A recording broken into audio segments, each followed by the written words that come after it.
राम मंदिर में जो करोड़ों दर्शन करने के लिए श्रद्धालु पहुंच रहे हैं और वो जो अपनी इच्छा से दान दे रहे हैं, उस दान में भी घोटाला हो गया, चढ़ावे में चोरी हो गई।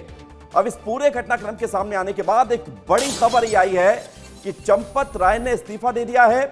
और चंपत राय के इस्तीफे को लेकर बड़ी खबर यह है कि एसआईटी के कड़े एक्शन की सिफारिश पर इस्तीफा हुआ है। रिपोर्ट में चढ़ावे की गिनती में खामियां पाई गई और खामियों पर एसआईटी ने कार्रवाई की सिफारिश की है। एसआईटी के कड़े एक्शन की सिफारिश पर इस्तीफा हुआ है। चंपत राय, आपको बता दें, राम जन्मभूमि तीर्थ क्षेत्र ट्रस्ट के महासचिव चंपत राय ही ये तय करते थे कि राम मंदिर में होने वाले कार्यक्रम कब होंगे।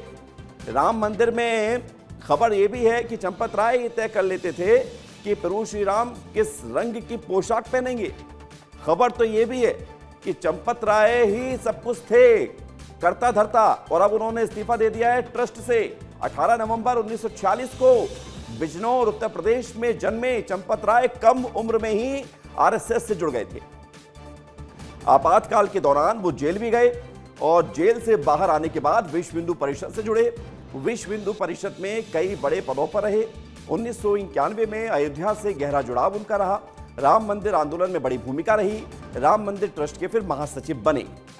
तो चंपत राय बड़ा नाम है और इस ट्रस्ट में जो राम जन्मभूमि तीर्थ क्षेत्र ट्रस्ट है, इस ट्रस्ट के महासचिव रहते हुए सर्वे सर्वा थे एक तरह से। अब आपको एफआईआर को लेकर एक बड़ी खबर बताते हैं। एफआईआर में बहुत बड़े खुलासे हुए हैं। एफआईआर में 8 लोगों के नाम हैं। 9वां जो कॉलम है उसमें अज्ञात के खिलाफ लिखा गया है कि अज्ञात आरोपियों के खिलाफ केस दर्ज किया गया है।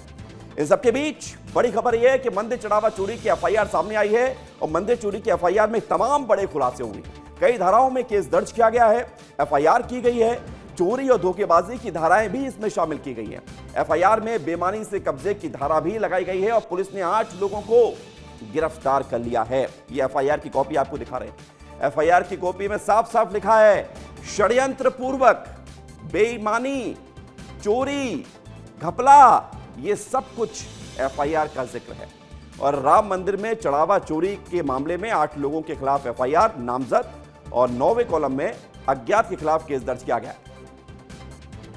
अब आपको वो केस जिसके तहत ये पूरा मामला दर्ज हुआ है और किन धाराओं में केस दर्ज हुआ है ये दिखाते हैं। बताइए किन किन धाराओं में केस दर्ज हुआ है। बीएनएस यानी भारतीय न्याय संहिता की धारा 305 जो चोरी की होती है ये इसमें धारा है। 306 जो चोरी के बाद संपत्ति का बेईमाना कब्जा होता है, यानी कि आप चोरी कर रहे हैं उसके बाद फिर उस पर कब्जा भी जमा रहे हैं। आगे क्या है, एफआईआर में जिन जिन धाराओं का जिक्र है वो सब बता रहे हैं आपको। बीएनएस की धारा 316(5) आपराधिक विश्वासघात की गंभीर श्रेणी। इसके अलावा बीएनएस की धारा 317(4) धोखाधड़ी की गंभीर श्रेणी। इतने गंभीर मामले में एफआईआर लॉन्च की गई है। 317(5) में धोखाधड़ी की अधिक गंभीर स्थिति, धारा 61 मिलकर षड्यंत्र पूर्वक एक कोलैबोरेशन में अपराध कर लिया गया और चोरी हुई है। इसके बाद बीएनएस की धारा 3 के 5 में एक से ज्यादा लोगों के द्वारा अपराध करना, ये इस पूरे एफआईआर की लबोलुआब है। जो धाराएं अलग अलग जोड़ी गई हैं, इन धाराओं के जुड़ने के बाद माफी की उम्मीद तो बिल्कुल नहीं करें। राम मंदिर के चढ़ावा से चोरी हो गई है, माफी की उम्मीद तो बिल्कुल नहीं करें। और इन सबके बीच उत्तर प्रदेश के मुख्यमंत्री योगी आदित्यनाथ ने कह दिया है कि दूध का दूध और पानी का पानी होगा। सुन लीजिए। अयोध्या पर आक्षेप मत करो, प्रभु श्री राम की मर्यादा का पालन करना सीखो। और अयोध्या के बारे में जो कदपे समाचार मिल रहे थे, हमने कहा था एसआईटी गठित की गई है। एसआईटी की रिपोर्ट आने के साथ ही हमारी कार्रवाई भी प्रारंभ हो जाएगी। और आपने देखा होगा एसआईटी की रिपोर्ट आई, तुरंत कार्रवाई प्रारंभ हो गई। और मैं आश्वस्त करता हूं, जो मैंने कहा था, दूध का दूध और पानी का पानी हम करके रहेंगे। सीएम को आपने सुन लिया है, लेकिन चढ़ावा चोरी को लेकर राज्य के डिप्टी सीएम ब्रजेश पाठक और आचार्य प्रमोद कृष्णम क्या कह रहे हैं वो भी आपको सुना देते हैं। निष्पक्ष जांच होगी, एफआईआर दर्ज हो गई है और कानून के तहत कड़ी कार्रवाई हो, ये सरकार इसने निर्देश दिया। एफआईआर में नाम भी किसी बिजनेस हाउसेज में चोरी का विषय नहीं है, ये किसी लाला जी की दुकान में चोरी होने का विषय नहीं है।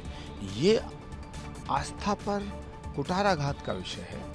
तो दूध का दूध, पानी का पानी होना चाहिए।